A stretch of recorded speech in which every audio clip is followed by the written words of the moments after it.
bagi.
Shalom, selamat malam Bapak Ibu Saudara-saudari yang dikasihi oleh Tuhan kita Yesus Kristus.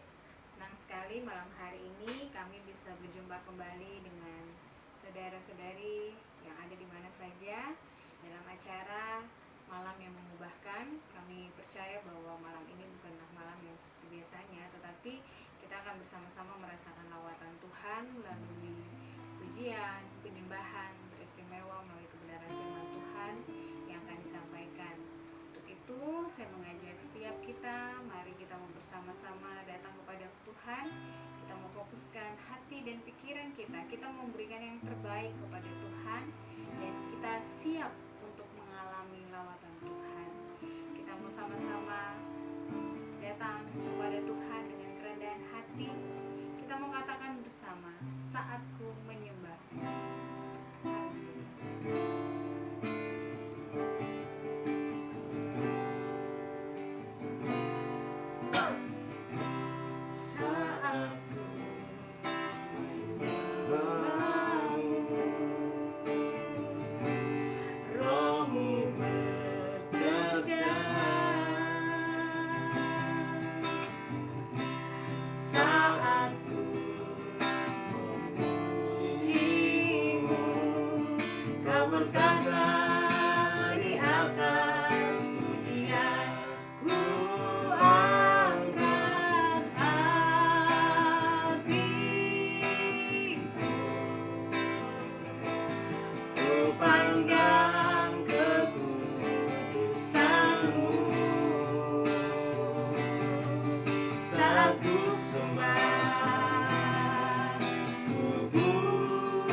Bapa yang baik.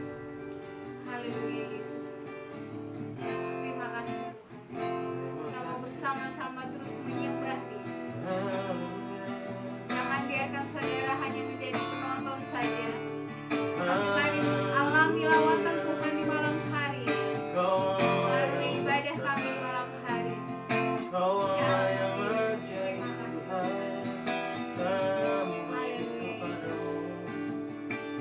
Kami terus mau menyembah-Mu Tuhan.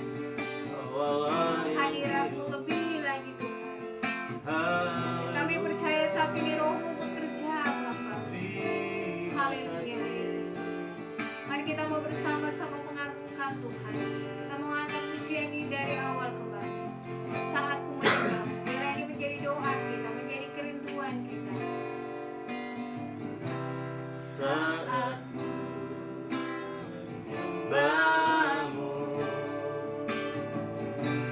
Roh-Mu bekerja.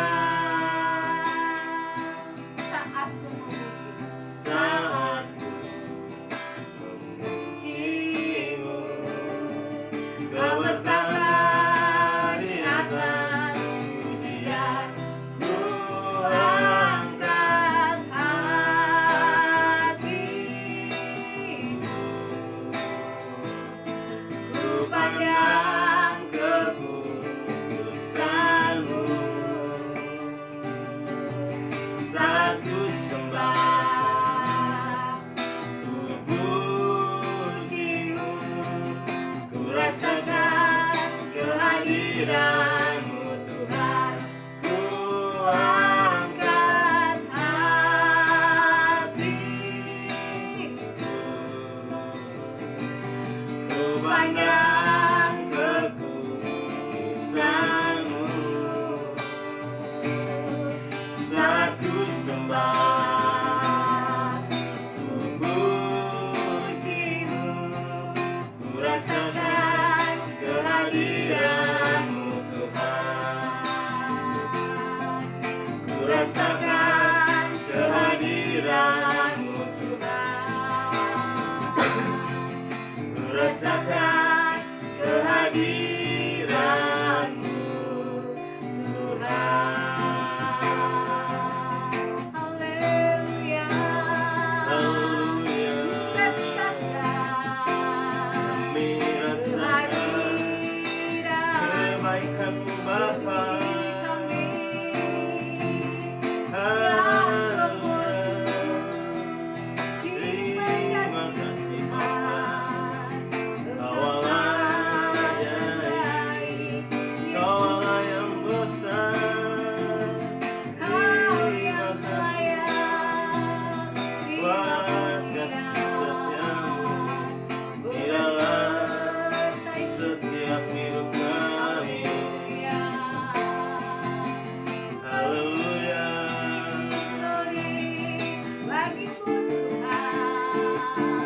Terima kasih, Kau Allah yang besar, Kau Allah yang ajaib. Kita terus mau menyembah Tuhan. Kita mau angkat hati kita. Kita mau pujikan bersama Tuhan. Yesus kami puja. Kami terus mau menyembah Engkau Tuhan. Sebab Engkau Raja atas di atas segala raja. Terima kasih.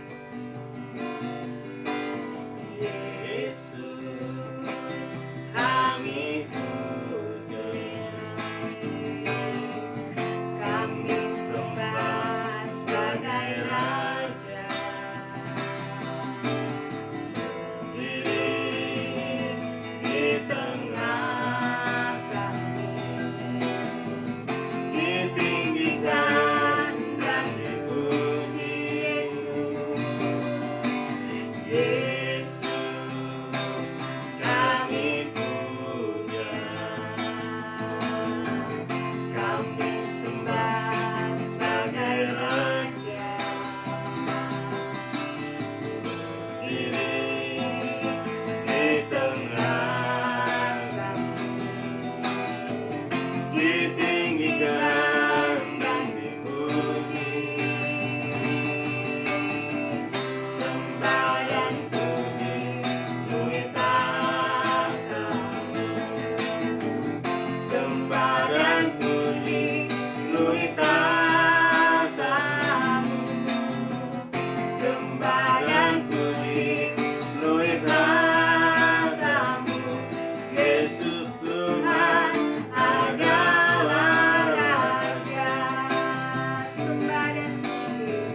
Bapa, Engkau adalah satu-satunya Allah kami. Dahsyat perbuatan-Mu dalam kehidupan kami. Kami bersyukur Tuhan untuk malam hari ini. Tuhan, kami masih diberikan kesempatan untuk menikmati hari yang baru yang Tuhan terus berikan atas kami, menikmati nafas hidup, menikmati setiap makanan, berkat-berkat Tuhan yang tidak berkesudahan dalam kehidupan kami. Untuk itu Tuhan, tidak ada alasan bagi kami untuk tidak bersyukur kepada Tuhan. Ajar kami Tuhan untuk menggunakan setiap hari-hari, bahkan kesempatan yang Tuhan berikan untuk kami, untuk senantiasa memuliakan Tuhan. Untuk itu Bapa, kami berdoa di malam hari ini. Kami percaya bahwa waktu ini bukan waktu yang kebetulan, tetapi kami rindu untuk mengalami lawatan Tuhan. Kami rindu mengalami malam yang mengubahkan setiap kami. Kami percaya saat malam hari ini Engkau hadir di tengah-tengah kami. Dan Engkau sedang melihat keberadaan kami Tuhan. Kau tahu isi hati kami yang terdalam. Kami rindu mengalami lawatan-Mu Tuhan. Berkati kami semua, jamah hati kami Tuhan, untuk mengerti apa yang Tuhan mau kami lakukan dalam kehidupan kami. Dan biarlah Tuhan, di malam hari ini apa yang kami lakukan, apa yang kami kerjakan, itu boleh menjadi persembahan yang hidup, yang kudus dan menyenangkan hati Tuhan. Berkati setiap kami Tuhan, sehingga kami semua bukan saja menjadi penonton, tetapi kami boleh sungguh-sungguh mendapatkan sesuatu yang daripada Tuhan. Yang sakit disembuhkan, yang berbeban berat Tuhan akan berikan penghiburan serta kekuatan. Yang mulai goyah imannya, Engkau semakin meneguhkan setiap kami Tuhan. Terima kasih Tuhan Yesus yang baik. Kami siap menikmati setiap berkat-berkat Tuhan di malam hari ini. Dan siap diberkati oleh Tuhan. Kita mau sama-sama katakan amin. Puji nama Tuhan. Saudara, tiba saatnya kita akan bersama-sama mendengarkan firman Tuhan yang akan disampaikan oleh Bapak Gembala, Bapak Yan Presiden Komasoa. Untuk itu saya mengundang setiap kita terus mengangkat hati kita kepada Tuhan. Kita tahu bahwa satu-satunya yang dapat kita andalkan hanya Tuhan. Sekeliling kita boleh mengecewakan, keluarga kita, orang-orang yang kita kasihi, mereka boleh membuat kita sakit hati, sehingga kita mulai merasa kecewa. Tetapi ada satu pribadi yang tidak akan pernah meninggalkan kita, yaitu Yesus Tuhan. Dia akan yang senantiasa ada bersama-sama dengan kita dalam setiap musim-musim hidup yang Tuhan izinkan kita lewati. Kita mau sama-sama katakan, Engkau Tuhan yang setia, satu-satunya yang kuandalkan. Engkau Tuhan yang setia, waktumu selalu yang terbaik. Engkau Tuhan sandaranku, Dan ku hanya kan berharap padamu. Satu-satunya yang ku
benar Tuhan, Engkaulah satu-satunya yang dapat kami andalkan di dalam kehidupan kami.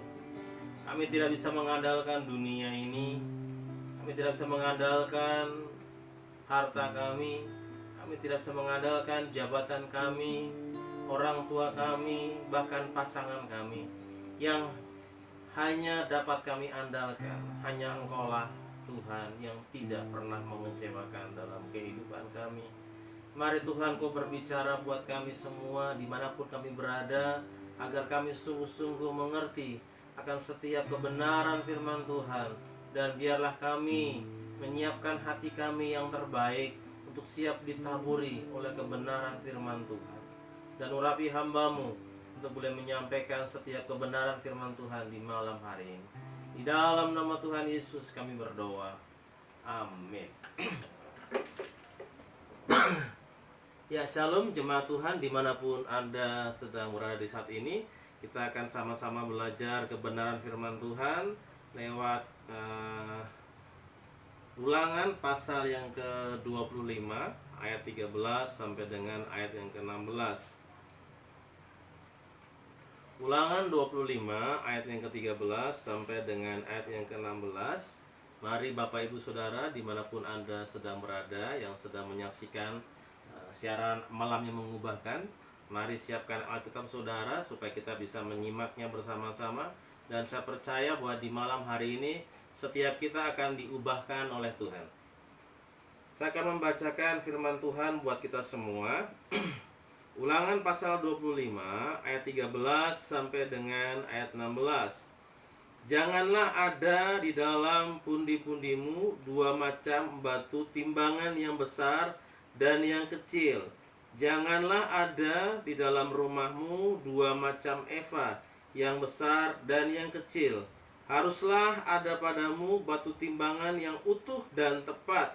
Haruslah ada padamu eva yang utuh dan tepat, supaya lanjut umurmu di tanah yang diberikan kepadamu oleh Tuhan Allahmu. Sebab setiap orang yang melakukan hal yang demikian, setiap orang yang berbuat curang adalah kekejian bagi Tuhan Allahmu. Ya saudara, di malam hari ini kita akan bersama-sama belajar dengan sebuah tema yang namanya curang. Kalau kita melihat konteks firman Tuhan yang sedang kita baca, itu adalah sebuah firman Tuhan yang menegaskan kepada bangsa Israel agar bangsa Israel tidak boleh berbuat curang dalam masalah timbangan. Ketika mereka berdagang, maka timbangannya harus benar, tidak boleh melakukan sebuah kecurangan. Dan biasanya ketika orang berbuat curang selalu demi keuntungan diri sendiri. Dia tidak peduli meskipun ada orang lain yang dikorbankan. Untuk itulah Tuhan menegaskan bahwa ini sangat penting, di mana orang-orang Israel tidak boleh curang. Saudara, kalau kita melihat masalah kecurangan, ini sudah hampir terjadi dalam setiap aspek kehidupan kita. Hampir semua aspek kita menemukan yang namanya kecurangan.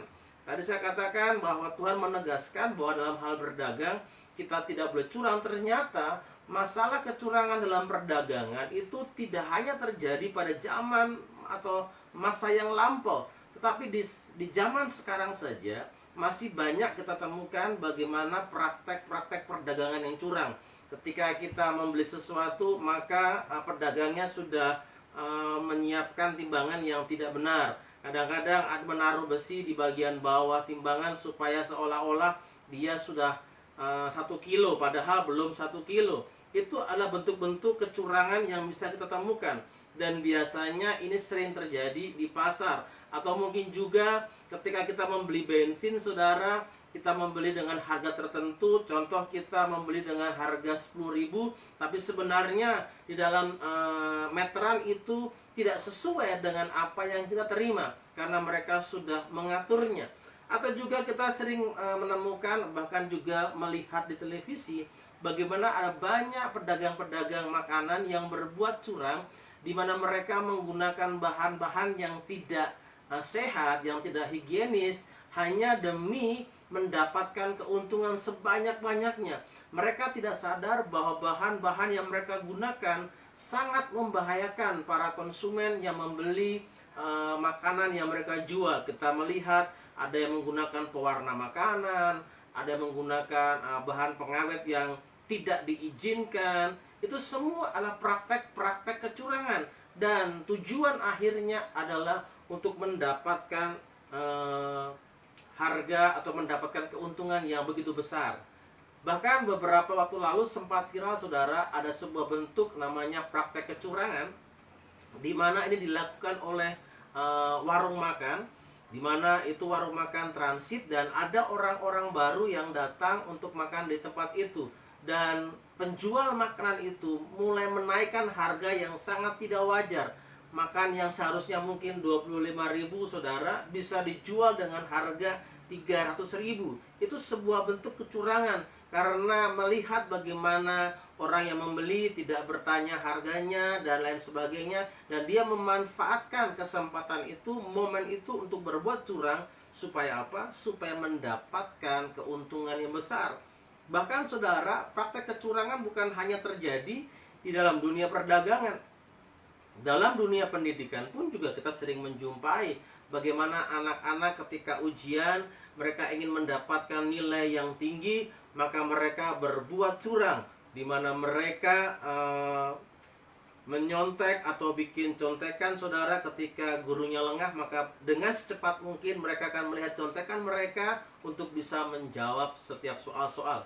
Bahkan pernah di zaman saya, saudara, saya pun juga pernah melakukannya pada waktu itu. Ketika saya masih SMP, saya dengan teman-teman melakukan sebuah kecurangan. Di mata pelajaran pertama ujian nasional kami membeli soal, supaya di kelas kami tidak perlu berpikir, kami hanya tinggal menyalin jawabannya. Itu adalah sebuah bentuk kecurangan. Dan banyak lagi kecurangan dalam dunia pendidikan. Kalau orang yang sedang kuliah, biasanya dosen kasih tugas, maka kebanyakan kita jumpai demi sebuah nilai yang bagus, demi IP yang bagus, maka mereka menghalalkan semua cara. Ada yang hanya copy paste, mengambil di Google, hanya mengganti sampelnya, mengganti tempatnya, kemudian mengganti namanya, dikumpulkanlah kepada dosen. Itu adalah bentuk-bentuk atau praktek-praktek kecurangan. Bahkan banyak orang yang ketika melamar pekerjaan juga melakukan praktek kecurangan dengan cara apa, saudara? Dengan cara menipu sebuah berkas. Sebenarnya bukan ijazah dia, tapi dia mengganti dengan namanya, atau mungkin juga dia membeli ijazah palsu demi bisa melamar pekerja. Itu begitu banyak namanya praktek-praktek kecurangan yang bisa kita jumpai setiap hari. Bahkan saudara, kita bisa melihat di dalam rumah tangga juga ada bentuk juga kecurangan yang terjadi. Maksudnya begini, ketika seorang suami hanya minta dilayani, minta dimengerti, tetapi dia tidak mau melayani istrinya, dia tidak mau mengerti istrinya, itu sama saja dengan curang. Dia hanya mau mendapatkan sesuatu, tetapi dia tidak mau melakukan sesuatu kepada orang lain. Bahkan, saudara, kalau kita melihat dalam dunia olahraga begitu konsen, begitu serius dengan namanya kecurangan. Apalagi ini lagi momen-momen Olimpiade, saudara. Kita melihat pertandingan-pertandingan olahraga, dan mereka sangat menjunjung tinggi namanya sportivitas. Mereka menjunjung tinggi yang namanya kejujuran dalam sebuah pertandingan. Tetapi pada prakteknya juga, saudara, ada begitu banyak juga orang yang melakukan kecurangan di dalam dunia olahraga. Sekali lagi, tujuannya hanyalah untuk menyenangkan, untuk kepentingan diri sendiri, sehingga dia bisa juara. Itulah bentuk-bentuk kecurangan atau bentuk-bentuk praktek curang di dalam kehidupan kita sehari-hari. Dan masih banyak contoh-contoh atau hal-hal yang curang yang bisa kita jumpai di kehidupan kita. Lalu, saudara, kita akan melihat apa sih kata firman Tuhan, apa sih kata Alkitab tentang praktek curang. Ada 3 hal, saudara, yang akan kita pelajari di hari ini mengenai apa kata firman Tuhan mengenai curang. Yang pertama, saudara, adalah umur pendek. Ketika kita melakukan praktek kecurangan, maka kita akan mendapatkan yang namanya umur pendek. Coba kita perhatikan lagi, saudara, dalam teks kita, di dalam Ulangan pasal 25 ayat yang ke-15. Ulangan 25 ayat yang ke-15, saudara. Saya akan bacakan untuk kita semua. Haruslah ada padamu batu timbangan yang utuh dan tepat. Haruslah ada padamu eva yang utuh dan tepat, supaya lanjut umurmu di tanah yang diberikan kepadamu oleh Tuhan Allahmu. Sangat jelas Tuhan menyatakan bahwa ketika kita bertindak jujur, ketika timbangan kita jujur, maka kita akan mengalami dampaknya di mana umur kita menjadi panjang. Atau lawan katanya, saudara, ketika kita berbuat curang, maka umur kita akan diperpendek. Saudara, padahal setiap orang pasti merindukan, pasti mendambakan yang namanya umur panjang. Bahkan ada sebuah pujangga mengatakan demikian, aku ingin hidup 1000 tahun lagi. Karena semua orang pasti ingin hidup panjang. Bahkan ada banyak orang yang mempraktekkan pola hidup sehat. Dia makan dengan teratur, makan dengan baik, bahkan dia beristirahat cukup, dia berolahraga. Tujuannya apa, saudara? Supaya umurnya panjang. Ketika umurnya panjang, dia bisa menikmati hidup bersama keluarganya, bisa melihat pertumbuhan anak-anaknya, bahkan bisa melihat cucunya, bahkan juga mungkin bisa melihat cicit, saudara. Itu harapan orang. Bahkan ada banyak film-film, saudara, yang menjelaskan bagaimana usaha manusia agar bisa hidup abadi. Agar apa? Agar bisa umurnya panjang, saudara. Tetapi sangat jelas dikatakan di firman Tuhan, kalau kita melakukan praktek kecurangan atau praktek curang, saudara, maka kita akan mengalami yang namanya umur pendek. Sangat jelas sekali. Kalau kita memperhatikan, saudara, dalam Ulangan pasal 24 ayat 15, ini ayat sebelumnya, saudara, dikatakan demikian, pada hari itu juga haruslah engkau membayar upahnya sebelum matahari terbenam. Ia mengharapkannya karena ia orang miskin, supaya ia jangan berseru kepada Tuhan mengenai engkau, dan hal itu menjadi dosa bagimu. Ini konteks bagaimana seorang pengusaha atau seorang bos, saudara, ketika dia punya pegawai, maka dia harus membayarkan gaji tepat pada waktunya kepada pegawainya. Kenapa, saudara? Ketika dia tidak membayarkan gajinya, maka pegawai ini akan berdoa, akan mengeluh, akan melaporkan perkaranya kepada Tuhan, dan Tuhan akan menghukum orang yang tidak membayar gajinya. Maksudnya begini, saudara, ketika kita melakukan praktek-praktek kecurangan, tidak membayar gaji para pekerja kita, ataupun dalam perdagangan, di dalam usaha kita, bisnis kita, dalam keluarga kita, dalam segala aspek kehidupan, maka orang-orang yang dirugikan, yang kita curangi itu, saudara, maka dia tentunya pasti akan marah. Dia pasti akan kecewa. Bahkan di dalam kekecewaannya, di dalam amarahnya, atau mungkin dia menangis, saya yakin mereka akan berdoa kepada Allah. Mereka akan menyampaikan perkaranya kepada Tuhan.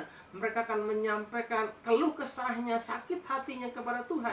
Dan saya percaya, saudara, maka Tuhan melihat itu, melihat orang-orang yang sedang melaporkan perkaranya, dan akan melihat orang-orang yang berbuat curang. Dan Tuhan jelas mengatakan bahwa orang-orang yang curang akan pendek umurnya. Untuk itu, saudara, kalau saudara mau umurnya panjang, bisa melihat istri, lihat suami, lihat anak-anak bertumbuh, bisa menimang cucu dan lain sebagainya, mari, sederhana saja, jangan curang. Itu hal yang pertama. Apa kata kita tentang curang? Adalah umurnya pendek.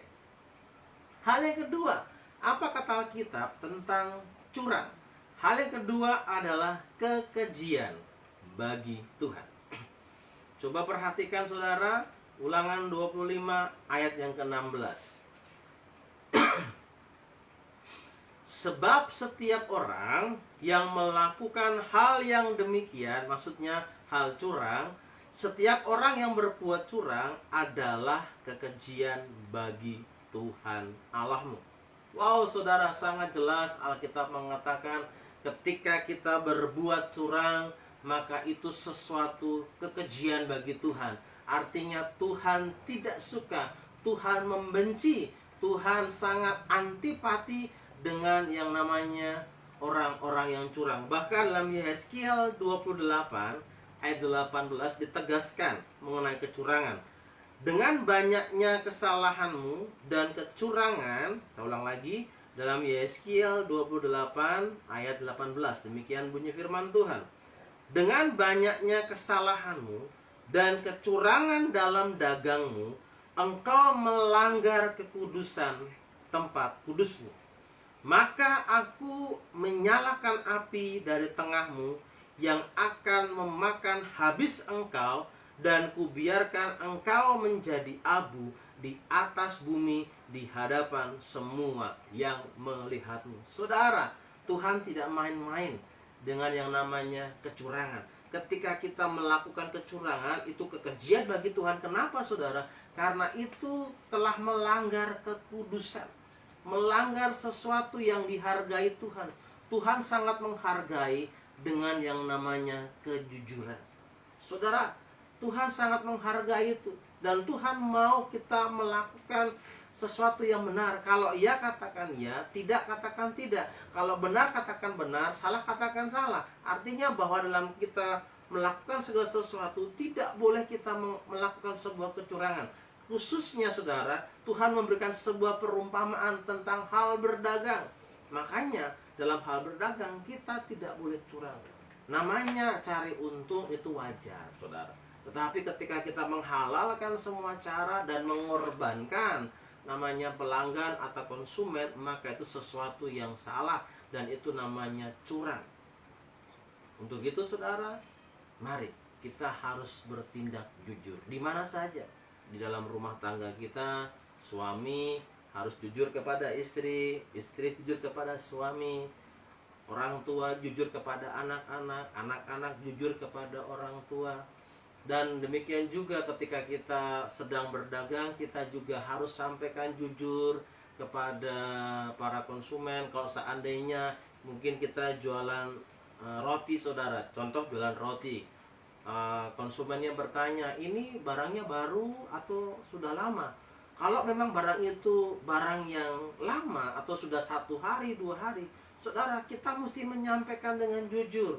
Kita sampaikan kepada konsumen, aduh kakak, ibu, dan lain sebagainya, ini sudah 1 hari, sudah 2 hari. Saudara, saudara mesti jujur. Kita mulai berpikir, kalau saya jujur, nah nanti kapan barang saya akan laku? Bagaimana mungkin dagangan saya akan habis? Saudara, berkat itu Tuhan yang mengatur.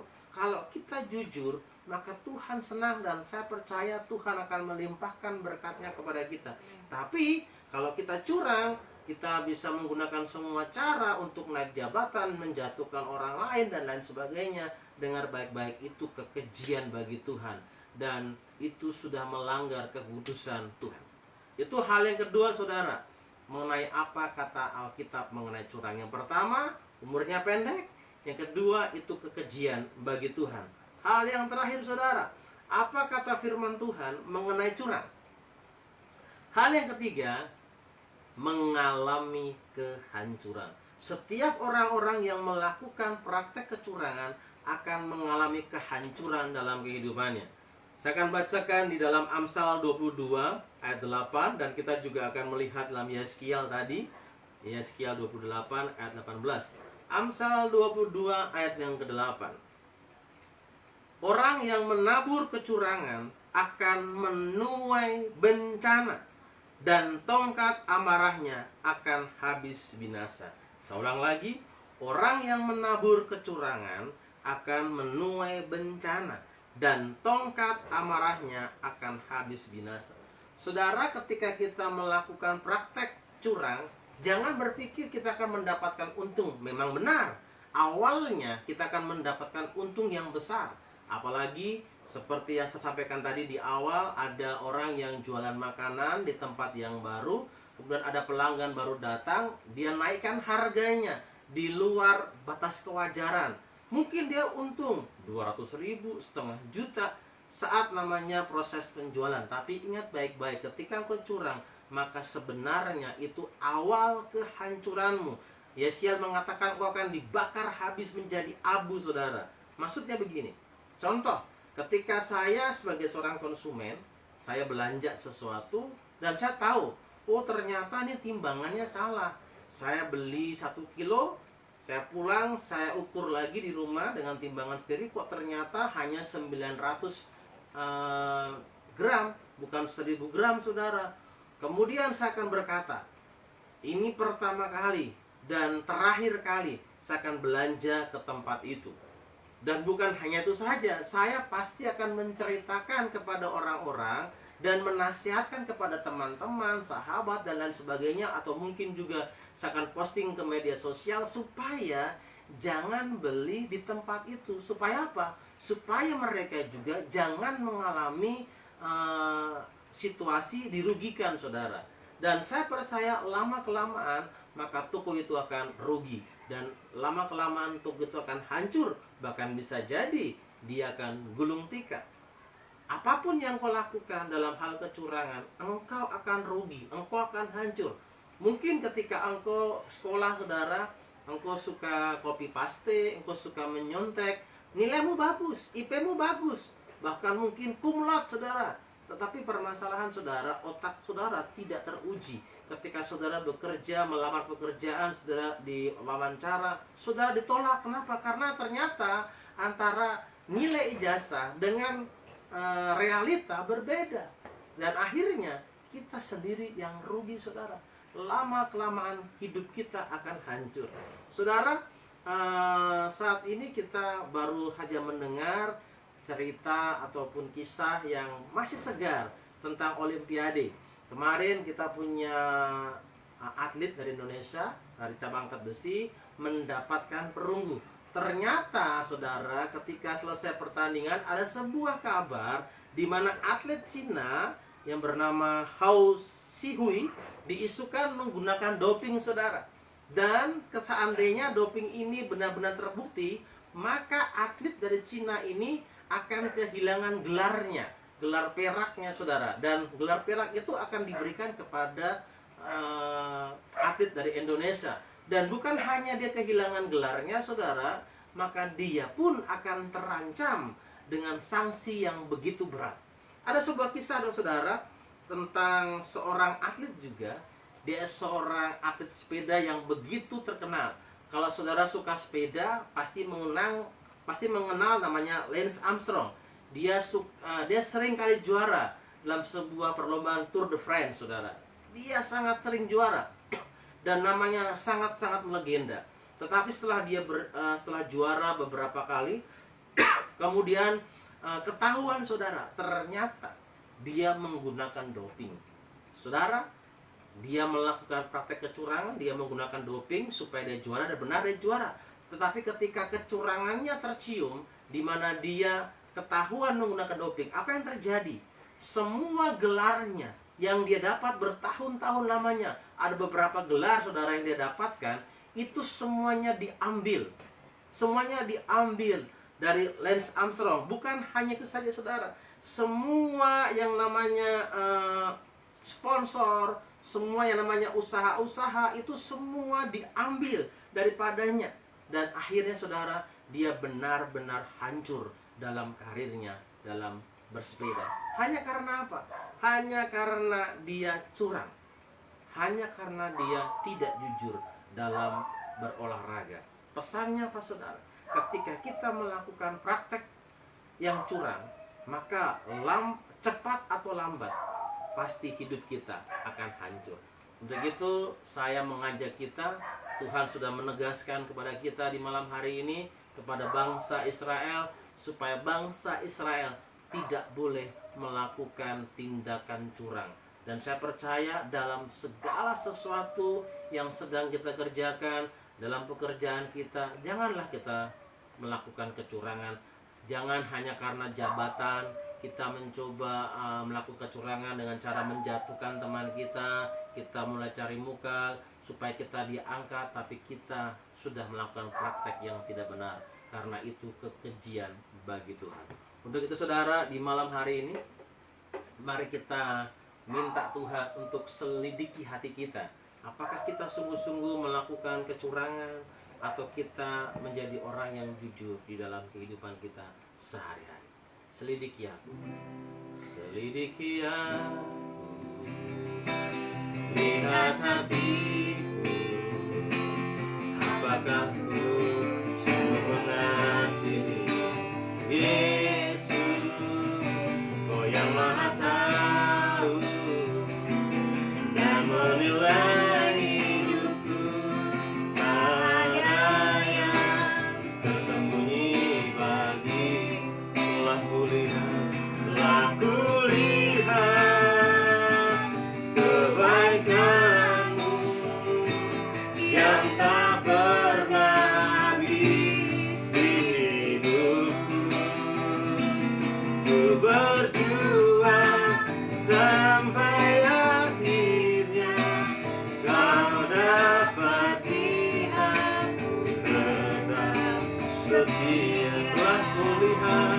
Telah kulihat kebaikanmu yang tak pernah habis di hidupku. Ku berjuang sampai akhirnya Kau dapati aku tetap setia. Saudara, saya tidak tahu dengan apa yang sedang saudara hadapi di sana. Mungkin untuk mendapatkan keuntungan yang banyak, mungkin untuk mendapatkan nilai yang baik dalam pendidikan kita, untuk mendapatkan jabatan, kita melakukan praktek curang hanya untuk keuntungan kita, hanya untuk supaya kita mendapatkan hasil yang baik. Tapi dengar baik-baik, ketika kita melakukan praktek kecurangan, sebenarnya itu akan memperpendek umur kita. Dan itu semua adalah kekejian di mata Tuhan. Karena itu kita telah menodai kekudusan. Dan ketika kita melakukan kecurangan, maka kita akan mengalami kehancuran. Cepat atau lambat, hidup kita akan hancur oleh karena kecurangan yang kita buat. Untuk itu saudara, kalau kita melakukan praktek kecurangan, mari kita minta ampun kepada Tuhan supaya kita meninggalkan semua praktek kecurangan. Dan kita berdoa supaya dalam setiap kehidupan kita menjadi orang-orang yang jujur. Terima kasih Tuhan Yesus setiap kebenaran firman Tuhan di malam hari ini. Kami percaya Tuhan akan menolong kami menjadi orang-orang yang jujur dan tidak menghalalkan semua cara hanya untuk kepentingan pribadi kami. Terima kasih Tuhan, kami sudah berdoa dan mengucap syukur. Amin. Ya baik saudara, saat ini kita akan masuk ke dalam doa-doa kita. Kita akan berdoa untuk bangsa negara kita. Kita berdoa untuk Provinsi Papua. Kita berdoa untuk Bupati, Wali Kota, dimanapun saudara sedang tinggal. Mari engkau mendoakan setiap pemimpin-pemimpin yang Tuhan percayakan untuk memimpin setiap kita. Mari kita berdoa bersama-sama. Tuhan Yesus, kami sungguh bersyukur untuk setiap kebaikan Tuhan dalam kehidupan kami. Hamba berdoa untuk bangsa kami, bangsa Indonesia. Engkau tahu apa yang dihadapi bangsa kami, di mana krisis ekonomi akibat COVID membuat banyak sekali orang kehilangan pekerjaan, banyak sekali orang kesusahan untuk makan dan minum, bahkan banyak sekali orang yang benar-benar bangkrut dalam kehidupannya.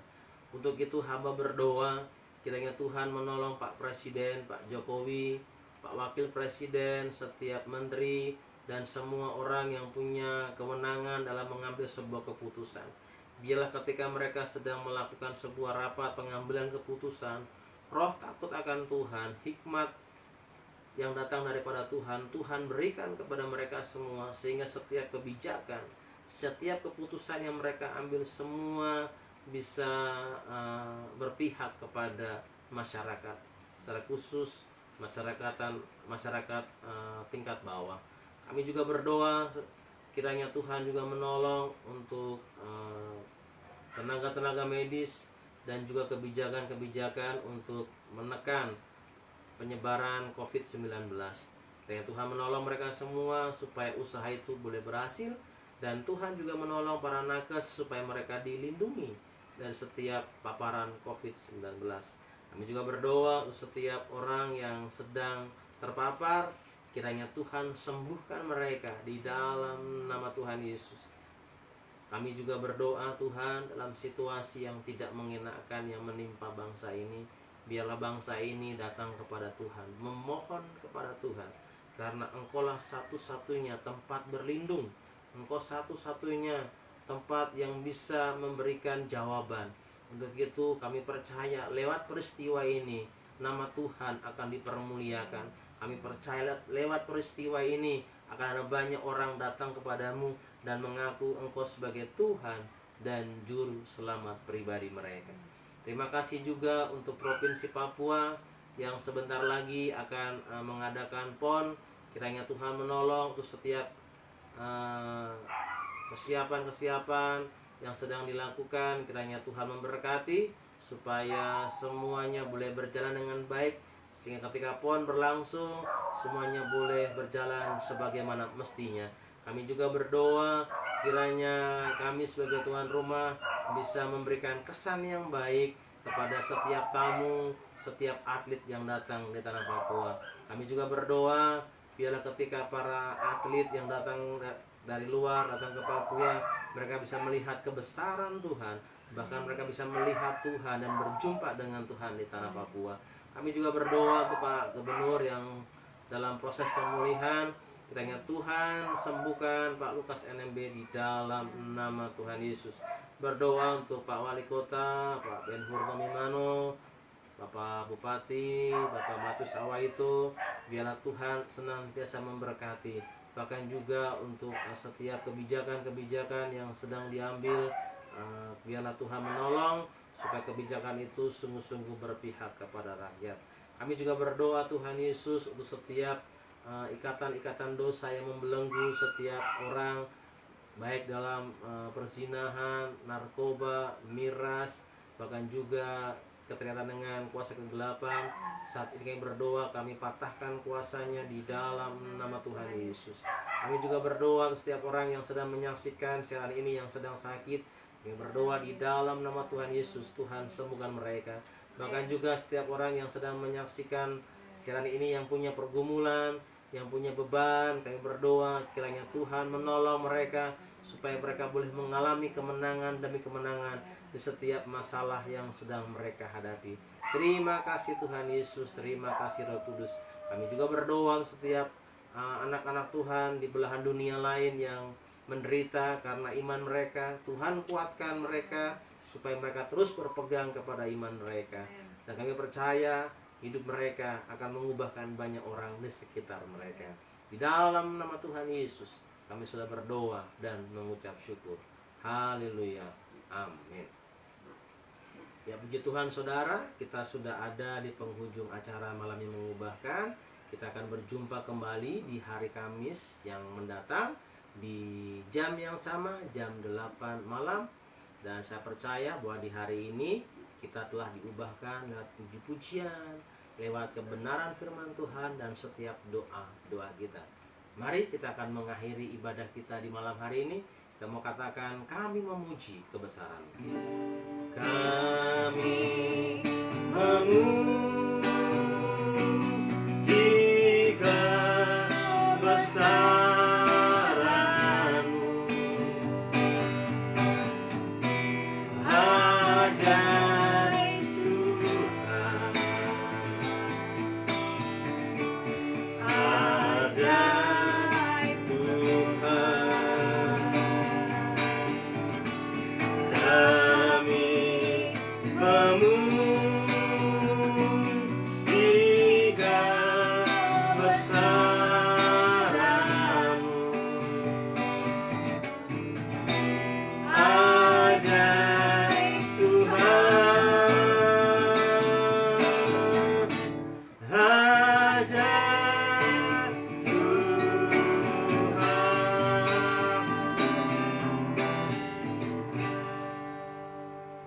Tuhan, kami sungguh memuji akan kebesaran-Mu di dalam setiap aspek kehidupan kami. Dan biarlah setiap kami boleh menjadi berkat dimanapun kami berada.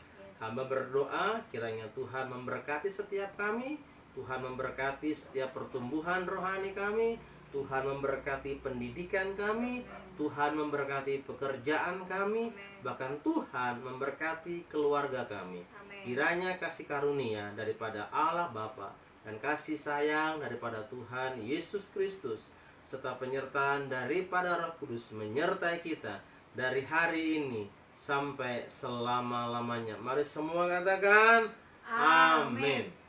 Tuhan Yesus memberkati kita semua. Shalom.